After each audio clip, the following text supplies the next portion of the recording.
ഇന്നത്തെ നമ്മുടെ വീഡിയോ ഒരു വെറൈറ്റി ചമ്മന്തിപ്പൊടി ഉണ്ടാക്കുന്നതിൻ്റെയാണ് കേട്ടോ. ഇഡ്ഡലിയുടെ കൂടെയും ദോശയുടെ കൂടെയൊക്കെ കഴിക്കാൻ പറ്റിയിട്ടുള്ള ടേസ്റ്റുള്ള ഒരു ഹെൽത്തി ആയിട്ടുള്ള ഒരു ചമ്മന്തിപ്പൊടി. നമ്മളിത് ഉണ്ടാക്കുന്നത് മുരിങ്ങ ഇലയൊക്കെ ഉപയോഗിച്ചിട്ടാണ് കേട്ടോ.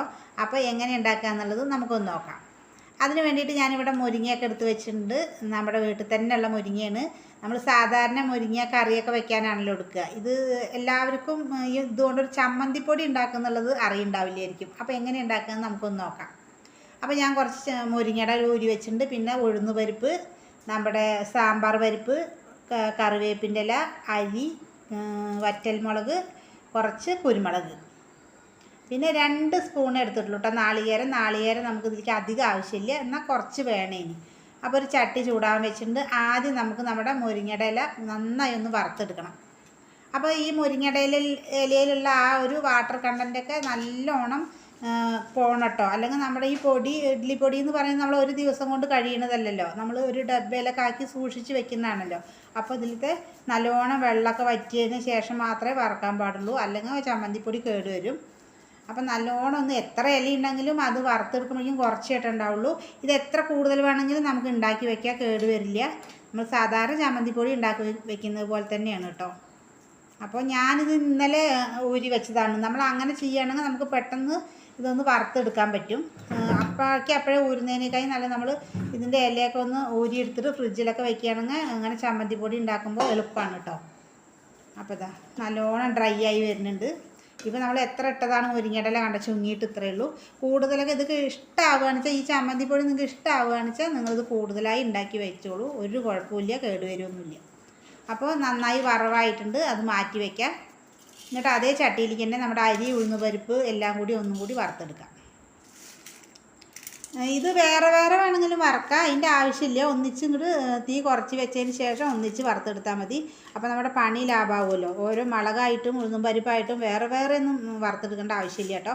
പക്ഷെ തീ കുറച്ച് വെച്ചതിന് ശേഷം മാത്രമേ ഇങ്ങനെ വറക്കാൻ പാടുള്ളൂ, ഒന്നിച്ചിട്ടിട്ട്. അല്ലെങ്കിൽ ചിലത് കരിയും, ചിലത് കരിയില്ല, അങ്ങനെ ആയി മാറും. തീ കുറച്ച് ഒരേ ചൂടിൽ വെച്ചിട്ട് നമുക്കിത് ഒന്നിച്ച് വറുത്തെടുക്കുന്നതായിരിക്കും നല്ലത്. ഇത് നമ്മൾ സാധാരണ ഇഡ്ഡലിപ്പൊടി ഉണ്ടാക്കുന്ന സാധനങ്ങൾ, അതേ ഇൻഗ്രീഡിയൻസ് തന്നെയാണ്, ഒരു മാറ്റമില്ല. പക്ഷെ ഇതിൽ നമ്മൾ മുരിങ്ങയുടെ ഇല കൂടി ചേർക്കുന്നു എന്നേ ഉള്ളൂ. തീ നല്ല കുറച്ച് വെക്കണം. ചട്ടി നല്ല ചൂടായിട്ടിരിക്കുകയാണ്. അരി, ഉഴുന്ന് പരിപ്പൊന്നും കരിയരുത്. കണ്ടില്ലേ, എല്ലാം ഒരേ വറവായി വരുന്ന കണ്ടില്ലേ. വറക്കുമ്പോൾ എണ്ണ ഒട്ടും ചേർക്കരുത്.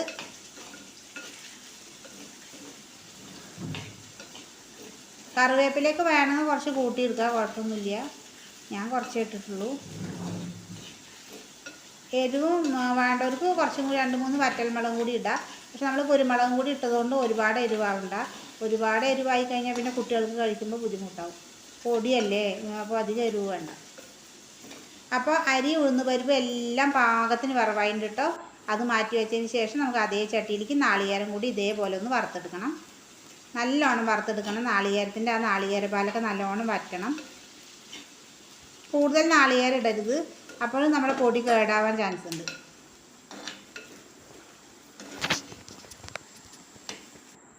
അപ്പോൾ നാളികേരം നല്ലോണം വറുത്തിട്ട് മാറ്റി വെച്ചിട്ടുണ്ട്. നമുക്കിനി ഇതെല്ലാം കൂടി ഒരു മിക്സിയുടെ ജാറിലേക്ക് ഇട്ട് കൊടുത്തിട്ട് നന്നായിട്ടൊന്ന് പൊടിച്ചെടുക്കണം. ആവശ്യത്തിന് ഉപ്പും ചേർക്കണം.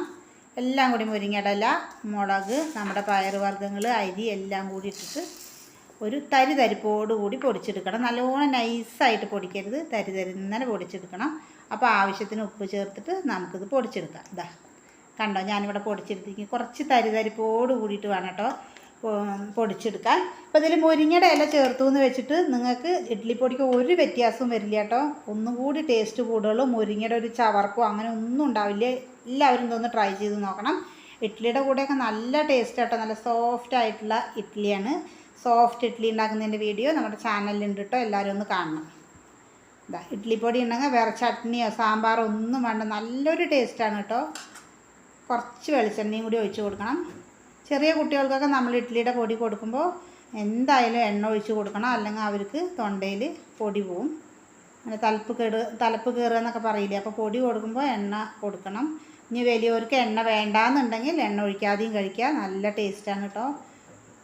നല്ലൊരു ടേസ്റ്റാണ്. നമ്മുടെ ദോശയുടെ കൂടെയും കഴിക്കുക, ഇഡ്ഡലിയുടെ കൂടെ കഴിക്കുക, വേണമെങ്കിൽ ചോറിൻ്റെ കൂടെയൊക്കെ കഴിക്കുക. അപ്പോൾ എല്ലാവരും ഇതുപോലെയൊക്കെ ഒന്ന് ഉണ്ടാക്കി നോക്കിയിട്ട് നിങ്ങളുടെ കമൻറ്റ്സ് അറിയിക്കണം ഫ്രണ്ട്സ്. നല്ല വീഡിയോ ആയിട്ട് നാളെ കാണാം. അപ്പോൾ നമ്മുടെ ചാനലൊക്കെ സബ്സ്ക്രൈബ് ചെയ്യാത്തവർ സബ്സ്ക്രൈബ് ചെയ്യുക, ലൈക്ക് ചെയ്യുക ഫ്രണ്ട്സ്. നല്ല വീഡിയോ നാളെ കാണുമ്പോഴേക്കും എല്ലാവർക്കും ടാറ്റ.